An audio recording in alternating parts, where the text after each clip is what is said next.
I will now transition very quickly to our next panel. It's a paths to market panel. So thinking about how you're going to get your technology to the market. And I'm really excited to introduce my coworker and friend, Ms. Moline Pandiyan. Moline is a supporting member of our Catalyze Coordinating Center, where I work with her closely. She is the RTI Innovation Advisor MedTech lead, and she works closely with early innovators and supports groups to enable translational science. So Moline will be moderating the Paths to Market panel today to highlight and generate ideas for you on the different ways to move your idea from the lab to impact. So Moline, I'm happy to turn the meeting to you. Thank you, Marissa, and thank you for all of the brave PIs doing the pitches. Hopefully you also got a chance to learn from the feedback that was given during that time to improve your own pitch as well. As Marissa had mentioned, my name is Moline Pandiyan. My role is to serve as moderator at this Paths to Market panel. And we have three amazing panelists here today with us. We have Elaine, who is a startup CEO, Kevin, who is part of a tech transfer office, and then also Chris, who is also a small business consultant helping emerging innovators as well. The objective of this panel is manyfold, one of which is to help emphasize that importance of being in the marketplace in order to get your technology, your therapy, your solution in the hands of end users. We're also going to be highlighting different ways and different paths to the market. I know earlier on in today's meeting, we had a PI ask about, what if I don't want to do a startup? And this is what this panel is here to highlight. Just as an aside, as a quick note, the answer is it doesn't mean that you personally as a PI have to do the startup yourself. So more on that to come. Also, one of the objectives is to also highlight all of the different great resources and team members that can help surround you and enable you and your innovation to get to impact. At this point, I'm going to move over to a discussion with the panelists, and we'll be introducing their background by way of a question. The underlying ask that I'll be asking our panelists is how these panelists have supported PIs and innovators on their path to market, their path to commercialization, their path to impact. First up is Elaine. Elaine, please tell us about your company. A quick overview. What is your current role with Catalyze? Hi, Moline. Thanks for the opportunity here. So I am currently president and CEO of Catalyze. Catalyze means good cell, and we're on a mission to develop an artificial bio-inspired red blood cell that can be freeze-dried for long-term storage and used for situations of severe bleeding when blood is not available. So it's a really interesting, compelling project. I joined as the company's first CEO, was actually brought in by the PIs to lead the business forward. And Elaine, you're not the scientific PI. Many of the members of this meeting are the scientific PIs. What was it about the company that drew you to Catalyze? How did they find you? What was it about the company? What was it about you that allowed that strong team that was created? Yeah, so it was kind of an interesting story. I was at a point in my career where I had worked myself out of a job at my prior company. I had been at Mallinckrodt Pharmaceuticals for over 28 years. In a variety of roles. I had been the leader of the global medical imaging business at a point when we decided that my businesses were better suited being owned by someone else. So I sold off the businesses to three better owners. And I knew going into that process that I would work myself out of a job if I didn't ride along with one of the businesses. And at that point, I was ready for a change, for personal reasons and professional reasons. It was just no longer what I wanted to do. So I took the opportunity to start doing some heavy networking and soul searching. And as part of that process, I was connected to an incubator in St. Louis, Biogenerator, who had a great program helping startups. And I was contracted to work as an EIR for entrepreneur in residence for Biogenerator. I wrote a couple of commercialization plans for NIH grant applications. In my first one, I hadn't seen a commercialization plan in the NIH format before, so I requested a recently successful grant to use as a template. And they handed me Catalyze, and I thought, okay, well, this is really cool. I'm interested in the technology, but other than my leadership experience with complex pharmaceuticals and devices, I'm not really a transfusion expert. But I was encouraged to apply for the CEO position. They were looking for their first CEO. So what was really important to me, though, beyond the compelling science, which checked one of my big boxes, was, okay, does this have potential to impact patients in a big way? Is the science solid? Do they have a real product? And importantly, do I like the team? Can I work with these people? Because with a startup, it's a lot of time together. So you need to make sure that there's that fit. So we did a trial run. I met the whole team. I did some contract work for a while, and we ultimately decided that yeah, there was strong mutual interest. So here I am. Thank you for walking us through your journey. I love the different anecdotes that you provided in terms of looking at an example, strong application, and then you were able to get to know a company. They were able to get to know you and understand your skill sets to pair well with the scientific leads of the company. As a brief aside, I'm curious to hear what role did the NHLBI play for your company's success? How do they help you? I would say that NHLBI has been our biggest supporter. Beyond investors that have provided us funding, we have to date 3 grants from all through NHLBI. We have 2 additional grants under review. We took advantage of regulatory support. We've had input from expert mentors. The company went through, I went through the NIH CAP program, which is very similar to this program as far as getting some great expert support. I've been supported to go to investor conferences. One I just did yesterday with the Landmark Family Office Group. And then most importantly this year, one of the folks at NHLBI connected Catalyze with an investor that had just started a venture fund, and they've already invested in us, and they're likely going to be a co-lead on my Series A. So, I mean, all of that input, support, funding, networking, connections, it's just been incredibly impactful and important for our development. Wonderful. And a lot of the PIs that are here on today's call are much, much earlier than where your company is. A lot of them are early stage. They're in academic institutes.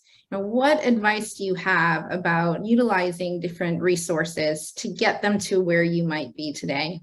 Yeah, sure. So, there's a lot to do with startups, and you can't be expected to have all the answers. So, your focus is in many cases on the science, on the product, developing the technology to bring it forward.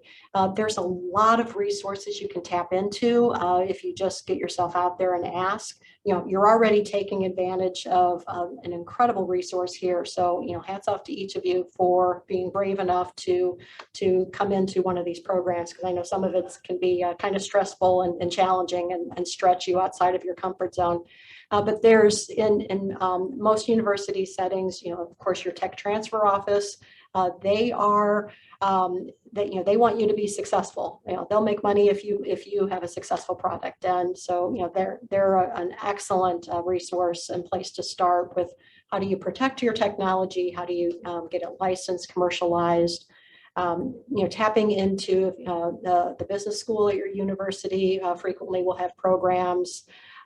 There's frequently incubators and accelerators in your communities that can provide some support, networking opportunities, office hours. There's so many opportunities out there where there's people, like I was at the time, where we just want to be helpful.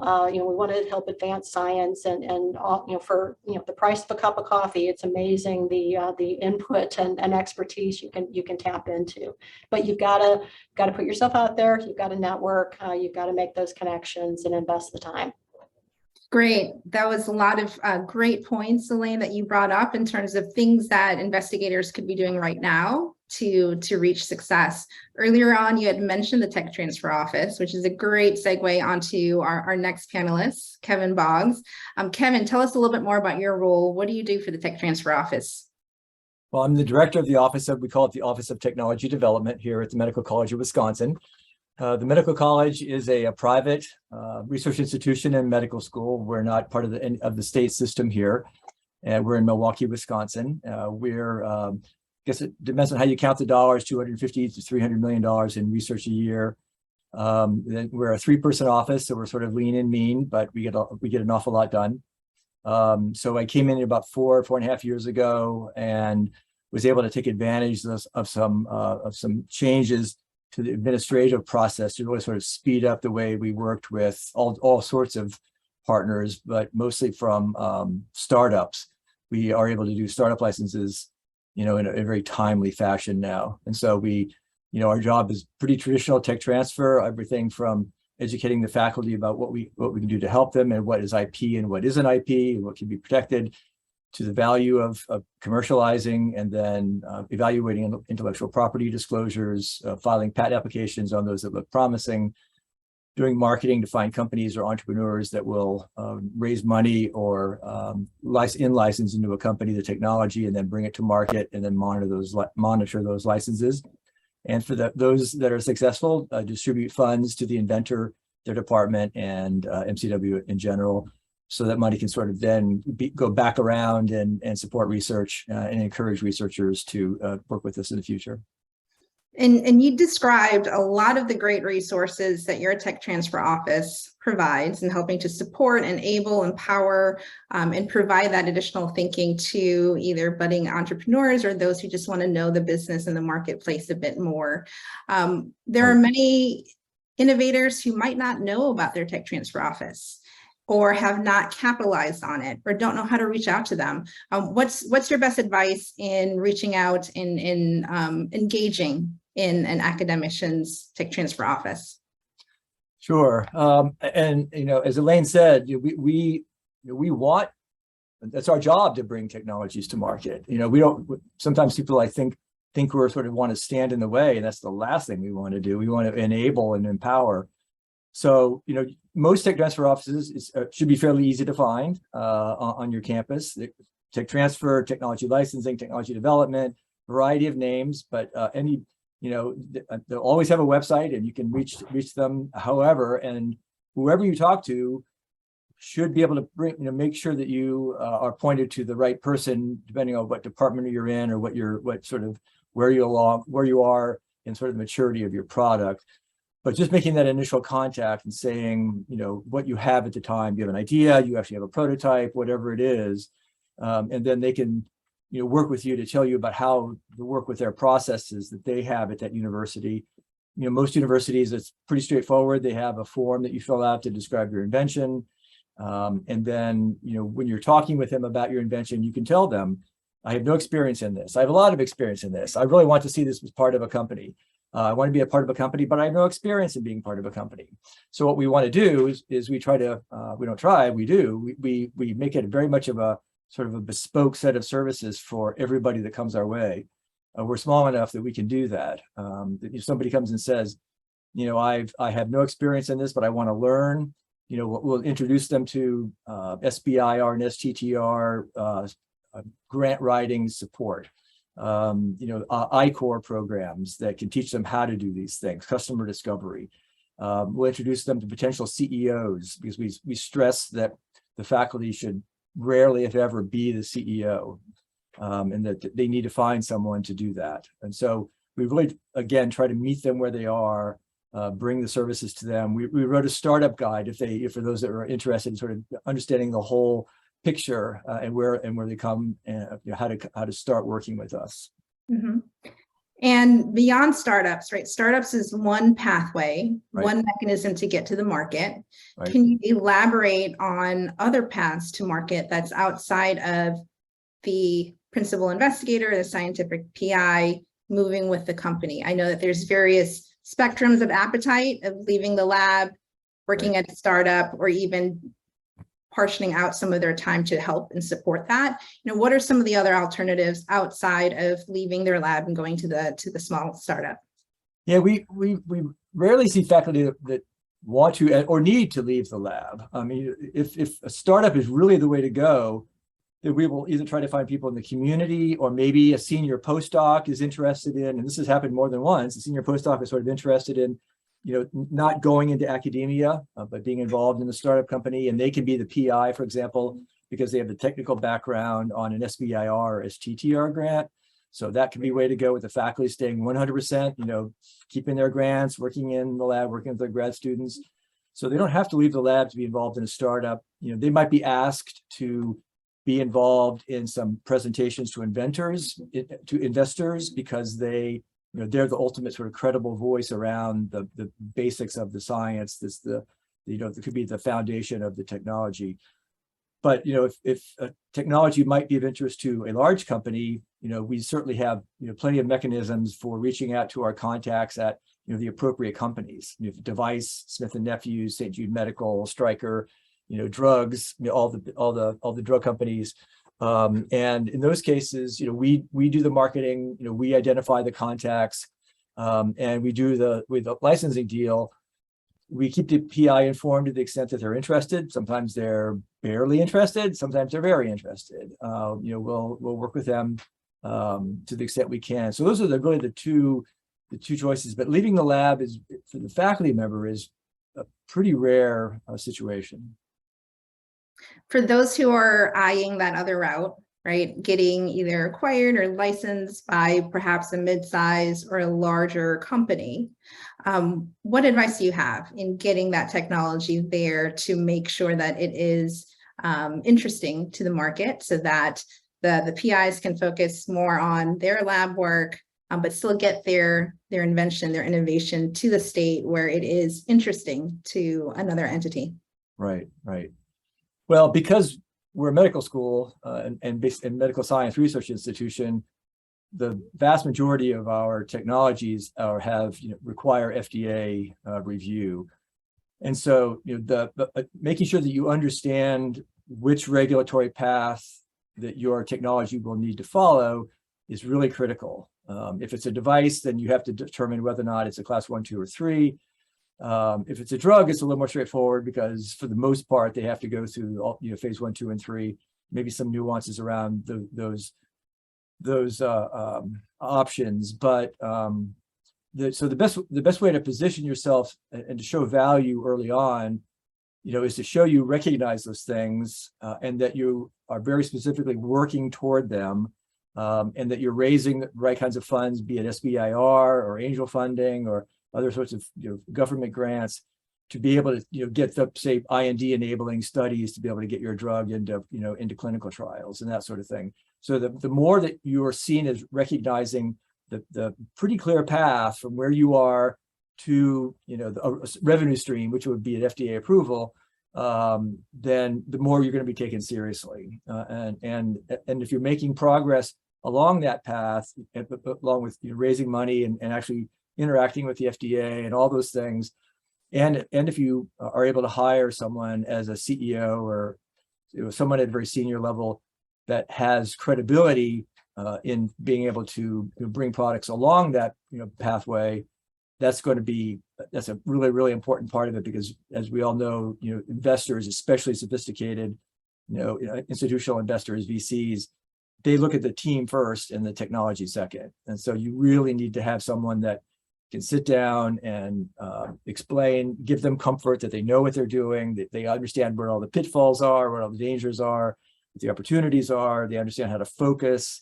They understand things like the importance that people often forget is about reimbursement issues. That can Shanghai you if you're not very, very aware of them.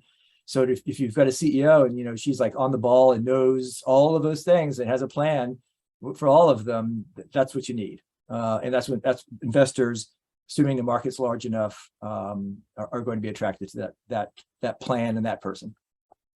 Great, that's very helpful. I know that I'm going to put in a bit of a plug for the Catalyze program related to regulatory support. We have resources that are accessible by the PIs to help them think through what is that regulatory pathway? What is that strategy? How do I even approach a pre-IND meeting? So all great tips, Kevin. Thank you. I'd love to move over to the introduction to Chris, and wanted to have you get a chance to share your background. What is your role, Chris, in your company? You consult and support a lot of different emerging innovators, some of which are in academia, some of which are small startups themselves. Tell us a little bit about your background and your role. So I'm going to try to make this fairly brief so we can get into a roundabout discussion here a little bit. But so I'm an engineer by training, believe it or not, never practiced. As a professional, I'm a salesman, but very early in my career, I started selling, working for startups and selling disruptive technology in the MedTech life science area. So for the last 15 years, I've had my own consulting company. What I specialize in is how do you get that very first sale? The very first sale for any company is the hardest sale you will ever make. And then the first 10 sales is the second hardest thing you're going to do in the company. So, but that's where I focus in on. I come in and I help companies get prepared, how to get ready to sell, then how to get that first sale, and then how to navigate, how to then build a repeatable sales process that then becomes scalable. Because no matter whether you want to license, partner, or build a company, anybody looking to acquire you, the thing that's going to drive the value in your company, every company out there knows this that's looking to partner or to acquire companies. They're looking for a product that they can get to scale, because only when a product gets to scale does it become profitable for anybody, for the company that's acquiring it. So that's what I specialize, that very early stage. And I think, as you mentioned, Moline, I work with companies that are still sitting in universities trying to come out. I work with companies that have venture funding and are already selling products and are going through this discovery stage. So one thing that's, I think, probably really good, because this is a scientific audience, and this is something that isn't well understood even in the market development stage, but the early stage of selling for disruptive products like the things we heard about today, it looks more like the scientific method than it does like a sales process to execute, because every go-to-market plan's built around critical assumptions. And the way you address and navigate through those critical assumptions is you build a hypothesis around testing them. You design the experiment to test it, and you go out and instead of doing the experiment in the lab, you're doing the experiment out in the marketplace with potential customers and your market. So, and then once you learn from that, you take what you learn from that, figure out what your next stage in developing your company and your market is, and you design your next experiment to test the next hypothesis. So if there's anything to make everybody a little more comfortable, you are more comfortable with this methodology or this framework than most salespeople are, honestly. So I love that analogy. You're doing an experiment outside of the lab by talking to the end users. On day one of this annual meeting, we did a lot of work about value propositions and stakeholders. Who should you be talking to? How might you want to change the way you describe the value add of your innovation so that you can attract people, whether they're funders, whether they're collaborators, whether it's your first customer. You had mentioned that your goal, Chris, in helping to support early innovators is helping to find and drive to that first customer. Yes. Can you talk a little bit more about that as to some of the missteps, some of the mistakes, some misconceptions that you've seen early innovators have about their first customer? So, so that getting to that first customer is all about solving a critical problem they already have. Not something that you got to educate them or teach them about, something that's already existing there. So I have a client right now that I've been working with for about 6 months, and we're doing work that we should have been doing 2 or 3 years ago, because they have this product, and we're not really finding where the critical problem is. The problem that we're speaking to in the marketplace is a nice to have, not what I would call an absolute must have. And we're really struggling getting traction, early traction, because they didn't do this. And so that's the first misstep. It all starts with the problem you're solving for the customer and making sure that it's so critical that it's burning for them to solve it. If you don't have that, and I think Minnie said this in the last presentation, and it was brilliant because she was talking from being someone inside the health system evaluating the technology coming in. And she said, if it's going to take you 2 minutes, it better save me 20. And that differential, that 1 to 10, that's the type of leeway you need to have going in the door, because what you think is going to save 2 minutes, or it's going to take 2 minutes to save 20, it's actually going to probably, when you get down to adopting, it's probably going to maybe take 4 or 5 minutes, and it might save 12 or 13 minutes, because we always have that, but we need that leeway to work on. So that's probably one of the really early things is. The other thing I will say, just like getting to the problem and understanding that really well, really early on, is figuring out how to get to the sale. So here's the other mistake. We go, and I love what iCore and customer discovery has completely changed the world inside of NHLBI. It's one of the most brilliant things. I love Steve Blank for the work he's done. But here's one of the challenges you have with that. When you go ask a customer what their problem is and if they would pay you to solve it, they'll tell you one thing. The moment you ask them to actually give you money, that story will change, and it'll change dramatically. So the other mistake I see companies move is they don't use this idea of minimum viable product that comes from the technology world, which means build the product as quickly, as simply as possible so you can go ask customers for money, because it's not the sale of the product, it's that real feedback you get. That's the other thing that we don't do, and it's a place that we need to stretch more into in the life science and the MedTech area. How do we get sales quality data early on in the process? And here's a real simple one. Go ask 10 doctors to talk to you, or 10 physicians who might buy a product to talk to you about your product, and don't give them any money.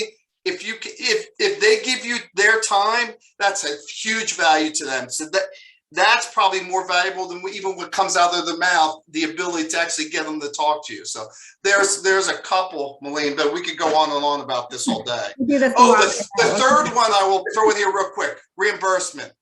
Yeah. Reimbursement. There are two most challenging things in launching products or building a company is early market development. It's the most challenging thing that you have in the company life cycle. And 2, in the healthcare arena, how reimbursement plays into that. That's really critical. If it can make or break, and it also should have a huge impact on who your beachhead market is. So. Wonderful, Chris. I know that you and I can just chat for hours about this. So thank you for kind of highlighting some of the common themes that you've seen. That MVP, or minimal viable product, is so key. A lot of times innovators are worried that their product, their innovation is not perfect yet before they show it outside of their research lab. But what we're trying to do is encourage teams to start talking about it, have that conversation. You don't have to show them anything, but at least tinkle an idea, pique their interest by testing whether or not someone would want to talk to you about it. I'd love to expand that question onwards to Kevin and Elaine. What are some common misconceptions, challenges, fears, mistakes that you've heard when the term commercialization pops out of somebody's mouth and innovators hear that word? What are some of the challenges that you hear?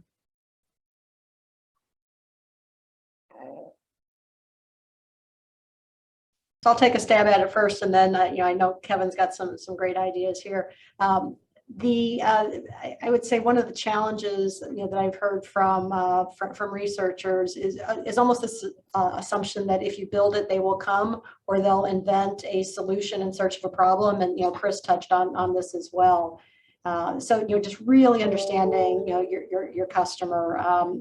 We're very fortunate on my team to have two of our three co-founders that are end users of our product and immediately saw not only the opportunity and the need, but exactly how that needs to function to be successful.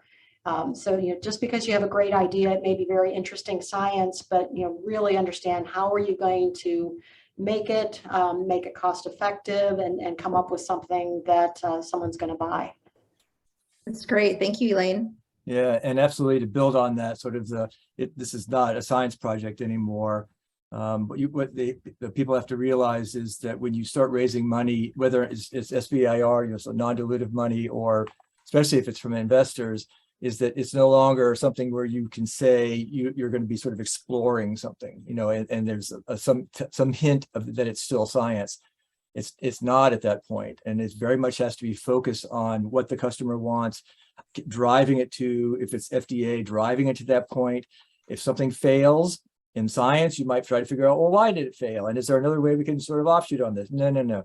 You need to find out if it fails, then you've got to go into another product, because the money that you were given by either, well, especially in the case of investors, wasn't to bring that product to market. It was to get a return on investment from your company.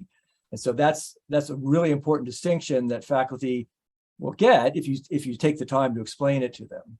But it's a very important thing for them to sort of a mental switch for them to understand that we're no longer exploring, the universe here. We're bringing a product to market. If that product doesn't work, we're finding another product. We've got to give these investors a return. Yes, and that's a really great point. I know that one of the mottos that I hear and live by now is, if you fail, and you will fail, it's better to fail early.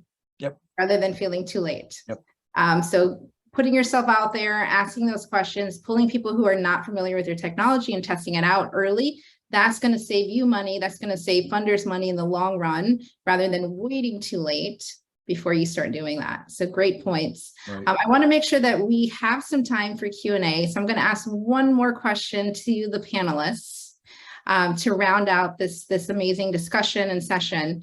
What additional advice do you have for PIs, especially those that might be intimidated by the marketplace or industry or potential industry partners, or even just generally speaking with stakeholders that are outside of their research network? What advice can you provide to these innovators on the call today? So can I jump in real quick? So I think Elaine and Kevin are perfect examples of this. So Elaine was a business person looking for a technology. Kevin is your tech transfer office that is welcoming you in your door.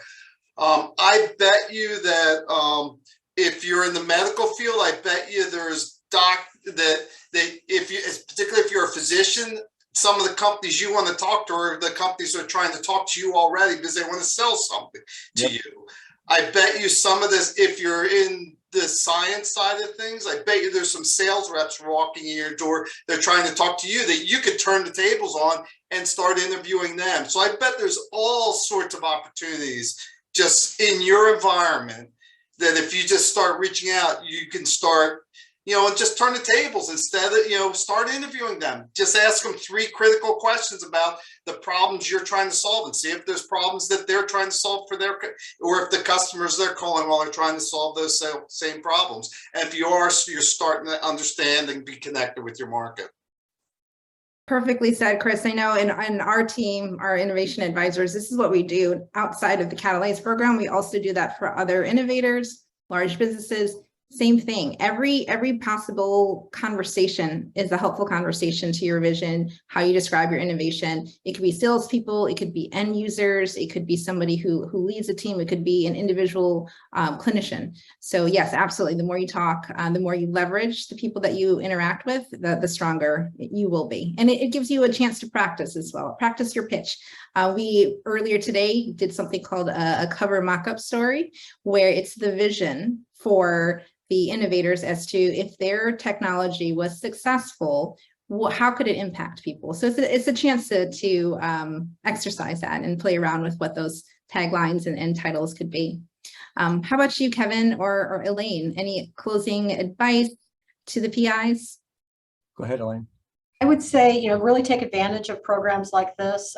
Listen to other pitches. I've learned so many cool things, things to do and things to not do by watching others pitches. When I see a cool slide, I'll take a picture of it and tweak it to fit my own needs. And that can be a real good confidence builder as well, to see, okay, well, there's lots of people out there doing it, and lots I can learn. And then there's tons of resources that you can take advantage of. The TABA funding and the TABA needs assessment can really help you look at, get an objective look at your business and see what are your unmet needs, and where do you want to focus your learning. So take advantage of all those opportunities. Be curious. Yeah, and I'd say realize that there's help out there and take advantage of it. An analogy that I put into our startup guide is that a lot of times people that are new to startups, there's some trepidation, they're worried about it, there's a little bit some anxiety, and then they go through it anyway, and they get through it. And it's like when you were 12 and you were afraid of a roller coaster, and you did the roller coaster. What's the first thing you say? I'm going to go again. There's a lot of faculty, others that have done startup companies, a lot of trepidation, got on there. It was so exhilarating, even if it failed. It's a different lifestyle. It can be, a lot of people just really love it, and from then on they're hooked. So I think if you give it a try, realize there's help, face your fears, and you might be rewarded. Great, thank you. I know in summary, I wanted to just summarize some of these key points and then open up some questions. I know that some of the attendees have been asking questions too. I want to make sure I want to get that. But some of the things that I heard was listen to each other's pitches, make sure that yours is as strong, or learn from other people. I know we got a chance to do that today. And one of my favorite parts was listening to the feedback for each individual pitches. Even though you might not have been the one pitching, hopefully you walked away from that session learning something about yourself and your innovation. There's tons of resources that exist, whether it's through the NIH, whether it's through your tech transfer office, academia. Elaine, earlier on, you had mentioned incubators as well, and leveraging resources and accelerators like that. One of the previous speakers yesterday had also mentioned this awesome phrase of it takes a village. And that applies here too. It takes a village. You can find somebody like Elaine, who's a CEO, who's not in the scientific PI role, but can really lead the team to additional investment and other things as well. So certainly take advantage of your resources. I wanted to open up the questions to the audience. So either feel free to send a broad message to everyone, or feel free to come off of mic and ask your question if you have any. I know one of the questions, I'll start actually, was sent over to Elaine about how might a PI team, a technical team, find a CEO, and what is an ideal CEO? What qualities do they have to allow the team to move forward? Yeah, so a couple of qualities, really jump to mind. First of all, where do you look at? You've got a network. Work with incubators. EIRs are a great source of CEOs that they're often looking for that right match. But there's a few qualities that you really want to look for. Grit. Running a startup is a lot of work. For not a lot of pay initially, and you get told no a lot when you're out there fundraising. So, and science is hard. It takes longer than we would like and costs a lot more. So, someone that's got some resilience and grit, curiosity, not being afraid to ask questions, and being a lifelong learner, someone that's coachable, someone that listens.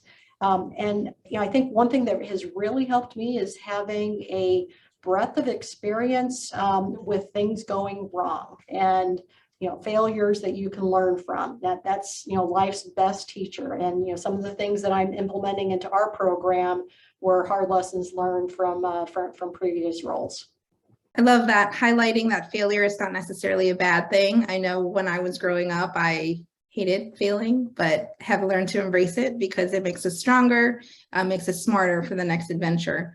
Any other things to add, Kevin or Chris? I know that there was a couple of other questions that came to me separately that I can also ask. I'd say that people that are both confident and humble, this might be a little bit of a strange combination to some people, and people that I look for people that give others credit for things. I think that because that's a key part of having a coherent team, and if you have somebody that can do that, they've got a good chance of building a good team. That's awesome. And I got a direct question from Dr. Tsai, and feel free to elaborate on this question as I try to read it for the panelists. How might you answer the question from a licensing or investment group for the PI of the technologist to come and visit, for example, Boston or any biotech hub for pitches every now and then to talk to potential investors? So I think the question here is asking about how much should the scientific PI be involved in these pitches, knowing that we also can build a team to help perfect that? I'll start. I would say, so my scientific PI is really busy running a center, but there are times when when I've made it past that first introduction and my investor is bringing their experts, I bring mine. And I can say, I can talk all day about, the efficacy and safety profile of my product, but it's not going to come across as well or be as credible as when my chief scientific officer is saying the same thing. So, use them strategically because you want to keep them focused on doing the science, but, match like for like when you're pairing up for opportunities to talk with investors. So what I'm hearing from you, Elaine, is make sure that you leverage the team members for their strengths. You don't have to go at it alone, but make sure you leverage each other. Absolutely. Yeah. And the one thing I will add, Moline, is scientists like talking with scientists. They don't always like talking with business people. Right. And the other small piece I'll add to that too is that I'm sure Elaine would say this exact thing, but in that conversation, Elaine's managing the whole relationship. She's bringing in their technical people to have the technical discussion and build that part of the relationship, but she's then guiding and managing the whole relationship, that's a whole nother conversation around on the market development or the fundraising side of things, how to manage relationships. Yeah, great point, Chris. Great. We have time for one more question. I'm going to read it out to you, but you see it also in the chat box.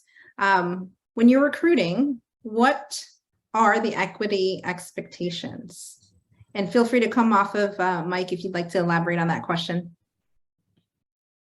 So one thing that we learned early on, a couple of mistakes were made before I joined. Make sure when you're offering equity to your people that you have a vesting with a cliff. Typically 3 or 4 years with a 1-year cliff is pretty standard. So you don't just want to give up all that equity at once. And you can talk with what are the norms for your market and stage. It kind of depends on how big is the team, what's your pathway to market, how are you CEO and founder, or things like that. Moline, I'm not an expert in this area, but the other thing I've seen that's a little dangerous is before you bring in that lead investor or that real venture round, messing up your cap table. Yeah. So you want, before you start giving out or you start bringing on people with stock or equity position, make sure you consult with a good attorney that knows how to manage cap tables and doesn't. I've seen that get really ugly. Elaine, you probably know much more about that than I do.